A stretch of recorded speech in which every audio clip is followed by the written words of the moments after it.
I used to hate that profession. Sir, I never saw through that perspective. Yes, we do party. We are building an amazing family with professional values. We create that culture. I know that some of you might have questions to ask, so now we will open up the floor. And So I need to answer the question for Mihika. Yeah, Mihika, right? Mishika. Mishika. So Mishika asked me a question like, I was working in an immigration company. Why did I come to real estate? The simple reason for me not going into an immigration profession was I used to hate that profession. Somebody else is making the decision on my behalf. I am doing all the hard work. An immigration officer can refuse that file. Right? So that was one of the biggest reasons for me not going to immigration. I said, at least I'm gonna adopt real estate as a profession because I am making the decision for myself. I am helping my clients to buy a house which they're gonna cherish for their whole life. And it is giving me a wonderful opportunity to create a connect with people. I am becoming their family member while they are making the biggest decision of their life. Guys, keep one thing in mind. There was one more reason for me coming to real estate. We all have 24 hours. We all are trying to sell something. I thought, what should I sell? So I decided to sell the most premium product of anybody's life. Guys, nobody buys anything more expensive than their house in their life. Think about it. Did anybody or any of your family member who owns a real estate bought anything more expensive than their house in their life? No. So if I have to sell something, why don't I sell the most expensive product? We all have 24 hours. Right? That was the reason. That's a truly amazing answer. I never saw through that perspective, like selling the most expensive thing a person buys through their house. Wow, that's really great insight. So now we will open up the floor for our audience to ask any question. If you have any question, you can simply raise your hand. What was the process of building your corporative culture inside of Save Max? Guys, when we launched Save Max, we had two most important values which we brought into our culture. The first one was we never allowed any alcohol at our workplace. Nobody is allowed to drink even a beer when they are at work in my office. Yes, we do party, we enjoy, but not in our office. Second was, somehow it is our cultural values where we always give a special respect and regard to a female. Nobody in my office is allowed to misbehave with a female colleague. These were the two special values, and I feel proud for those 13 years we carried those values in our system. Now, coming to your question, I talk to a lot of my friends who are CEOs of the big companies, and we always talk, they tell what kind of business they have built up. So they always tell me, Raman, we are building an amazing corporate house with family values. But what we are building at SaveMax, we are building an amazing family with professional values. That is what our culture is. So we started building on those strong fundamentals. We created a family atmosphere where every day we all sit together and eat lunch.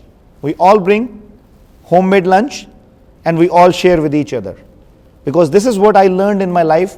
When you share food with somebody, they become part of your family. And every Thursday, nobody brings lunch from home. We provide lunch to almost 200 people at office. That really creates a conducive, a family atmosphere within the organization and build a strong fundamental values. Because when you're family, you love each other, you fight with each other, you share all the problems, and you collectively find the solutions. That is what SaveMax is all about. I hope that really like answers the question on that. I just like have one follow-up question like for that. So as like the student like had mentioned about the work culture. So these days we have seen that many companies, they have a kind of toxic work culture in there, and that has become quite a lot of phrase, especially among the millennials. So what do you think are the reasons for that, behind the toxic work culture? Guys, that's a very wrong terminology to it. Work culture is never toxic. It is, guys, what is work? What is company? What is office? It is made by you and me. Am I right? We create that culture. We need to understand this. Every single organization which has reached onto a level has strong fundamental values. Otherwise, you can never be successful. First, identify your own self. Either are you the part of the toxic culture? Are you the one who is talking about all the problems? You will find the answer. But yes, I do agree with you. In lot many workplaces, you get wrong set of people, right? And there is a famous saying in the corporate world, people don't leave companies, people don't leave organizations, people leave bad managers. And that is why I hate creating that hierarchy in my organization. We don't bring managers in our office. We talk about only one thing, we are part of team, we are part of an strong organization. I'll give you a wonderful example related to that. Once I was opening up an office in Calgary and I was eating my lunch, and one of the vice president from TD Bank, he came late, he sat with me and he started talking to me and he asked me, what's your role in SaveMax? And I said, I'm a peon there and I'm the CEO. Guys, CEO is not a designation. It is just my job duty. I respect a person who is sitting at the front desk equally as I respect my VP. Because we all have different designation. We all might have different job duties, but we are part of one team. And in team, there is nobody bigger, nobody smaller. We all are at the same level, right? So if you have that thought process, you're never ever gonna have the toxic work culture. But watch yourself as well. Don't become part of it. If you are not becoming part of it, 90% of the problem is solved. Thank you, Raman, for your time. So, what atomic habits has a crazy person like yourself, like as you describe yourself, to make every day count? You know, you talk about like the 4 areas of your life that you do every day to get better. But for me, it's very interesting to learn about like all the CEOs' life. You know, some they woke up at 4:30 a.m., some do like meditate for 2 hours. I don't know. So is there like something specific that you made like that helped you with your like to have better ideas, to connect with people, to I don't know. Yeah. I think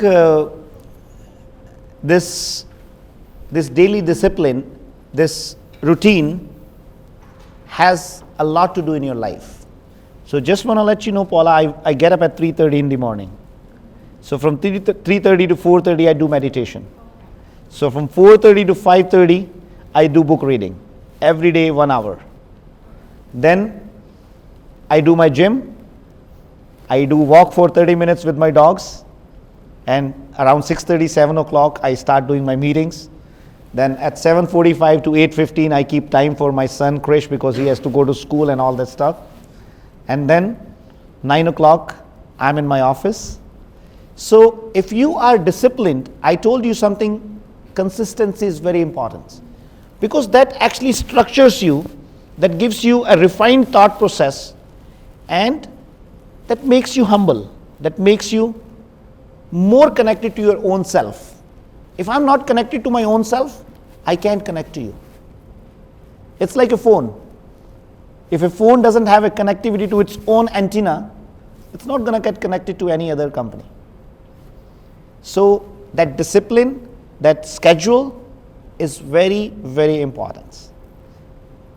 And it gives me an opportunity to work more just because I'm working in a structured way. Right? So I think this is one of the most important aspects of life, and I would strongly recommend you guys start understanding and learning how to align yourself with nature. Right? That 3:30 time, early morning time, doing meditation has a scientific logic. I will explain you some other time. But if you just go on Google or on YouTube and find and do a search, why we should do meditation at 3:30, you will find the logic for that. You'll find the scientific logic for that. If you give me 2 minutes, I can explain you. There are alpha and beta particles in our brain. You all know about subconscious brain? Right? We use only 5% of our brain. Rest 90% is subconscious. And rest 5% is something more than that. So at 3:30 in the morning, somewhere in between 3:20 to 3:40 in the morning, the magnetic field of the earth is aligned with your body, that the alpha and beta particles on a frequency where they give you an access to your subconscious brain. They give you an access to the knowledge, to the problem solving skills, which is not available to a normal person. It is just like you all use computer. You have a hidden hard drive for which you have a password. If you use that password, you get access to that hidden hard drive. And you have an information which you can use to make the decision. It's something very natural.